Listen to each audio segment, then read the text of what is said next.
Hi నమస్తే welcome back to Vinny talks. ఈరోజైతే నేను ఎంతో యమ్మీగా ఉండే రైస్ ఫ్లోర్తో చేసుకునే స్నాక్ చేశానండి. చాలా బాగుంది. అండ్ వన్స్ తినడం స్టార్ట్ చేసామంటే అస్సలు స్టాప్ చేయలేం, అంత కమ్మగా ఉన్నాయి. ఏ మైదా పిండి అలాంటివి ఏమి యూజ్ చేయకుండా జస్ట్ ఓన్లీ రైస్ ఫ్లోర్తో మాత్రమే ప్రిపేర్ చేసుకునే ఈ స్నాక్స్ ఎలా చేసుకోవాలో చూసేద్దాం.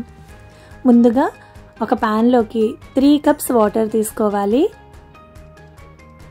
ఆ వాటర్లోకి 2 tablespoon sesame seeds, 1 teaspoon salt, 1 teaspoon red chilli powder, అలానే 1 teaspoon turmeric, 1 teaspoon జీరా, ఇవన్నీ యాడ్ చేసుకోవాలి. అలానే మీ దగ్గర ఉన్నట్లయితే చిల్లీ ఫ్లేక్స్ను కూడా యాడ్ చేసుకోండి, టేస్ట్ అనేది చాలా బాగుంటుంది. వాటర్ బాగా బాయిల్ అయిన తర్వాత 3 కప్స్ వాటర్కి 3 కప్స్ రైస్ ఫ్లోర్ని యాడ్ చేసుకోవాలి. ఉండలు లేకుండా బాగా కలుపుకోవాలి.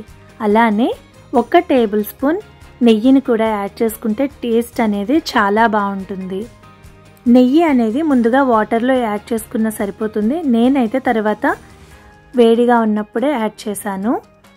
అదేవిధంగా కరివేపాకును కూడా నేను యాడ్ చేస్తాను. బట్ వాటర్లో వేసుకోవాలి అనుకునే వాళ్ళు కూడా వాటర్లో కరివేపాకుని యాడ్ చేసుకున్నా బాగుంటుంది. ఇలా మొత్తం అంతా బాగా కలిసేట్టుగా కలుపుకొని స్టవ్ ఆఫ్ చేసి చల్లారనివ్వాలి. ఈలోగా డీప్ ఫ్రై కోసం మనం పాన్ తీసుకుని డీప్ ఫ్రైకి సరిపడా ఆయిల్ని వేసుకుని వేడి చేసుకోవాలి. చల్లారిన తర్వాత ఇది మొత్తం అంతా బాగా మెదుపుకొని చిన్న పీసెస్గా కట్ చేసుకున్న కరివేపాకుని యాడ్ చేసుకోవాలి.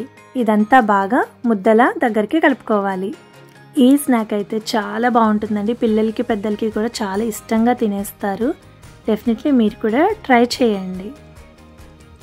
ఇలా ముద్దలా కలుపుకున్న తర్వాత చిన్న బాల్స్లా తీసుకుని వీడియోలో చూపిస్తున్న విధంగా చిన్న చిప్స్ లాగా రౌండ్గా ప్రెస్ చేసుకోవాలి. అంతేనండి, మొత్తం అంతటిని కూడా ఈ విధంగా ప్రెస్ చేసుకుని చిన్న చిప్స్ లాగా మనకిష్టమైన షేప్స్లో వీటిని చేసుకోవచ్చు.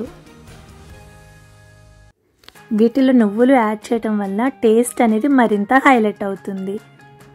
ఈ స్నాక్స్ నేనైతే ఎక్కువగా బయట షాప్లో తీసుకునేది ఎక్కడంటే అల్లవరంలో చేస్తారండి, స్వీట్ షాప్స్లో. చాలా బాగుంటుంది. యాజ్ ఇట్ ఈజ్ అదే టేస్ట్ అయితే నాకు వచ్చేసింది. ఇక్కడి నుంచి అయితే నేను ఇంట్లోనే ప్రిపేర్ చేసుకుంటాను, ఎప్పుడు కావాలి అనుకున్నా. అంత టేస్ట్గా ఉన్నాయి. మరి మీరు కూడా ఆలస్యం చేయకుండా ఒకసారి ట్రై చేసేయండి.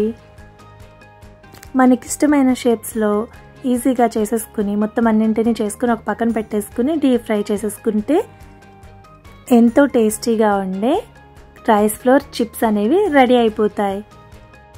డీప్ ఫ్రై చేసేటప్పుడు మరీ బ్రౌన్ కలర్ వచ్చేలాగా చేయొద్దు, అలా అని వేగకుండా కూడా చేయొద్దు.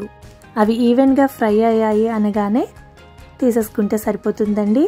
అలానే కొంతమందికి బాగా ఫ్రై అయితే ఇష్టం, కొంతమందికి జస్ట్ ఈవెన్గా ఫ్రై అయితే సరిపోతాయి. సో మీరు కూడా మీకు నచ్చినట్లుగా ఫ్రై చేసుకుని డెఫినెట్గా ఈ స్నాక్ ఎలా ఉందో, ఒకవేళ ఈ వీడియో చూసే కనుక మీరు ట్రై చేసినట్లయితే ఎలా ఉందో నాకు కామెంట్ చేసేయండి. మరి ఇలాంటి మరిన్ని వీడియోలు చూడాలి అంటే లైక్ చేసి షేర్ చేసి సబ్స్క్రైబ్ చేసేసుకోవాలి. బెల్ ఐకాన్ని క్లిక్ చేసినట్లయితే నేను పోస్ట్ చేసే ప్రతి వీడియోస్ కూడా మీకు నోటిఫికేషన్ ఈజీగా వచ్చేస్తాయి. మరి ఇంకెందుకు ఆలస్యం, సబ్స్క్రైబ్ చేసేసుకోండి. నా ఛానల్లో ఓన్లీ ఫుడ్ వీడియోస్ మాత్రమే కాకుండా fashion, lifestyle, product reviews ఇవన్నింటినీ కూడా మీకు పోస్ట్ చేస్తూ ఉంటాను. మరి ఖచ్చితంగా సబ్స్క్రైబ్ చేసుకోండి. Thank you so much for watching. ఇలాంటి మరిన్ని వీడియోలు మీకోసం నేను పోస్ట్ చేస్తూనే ఉంటాను.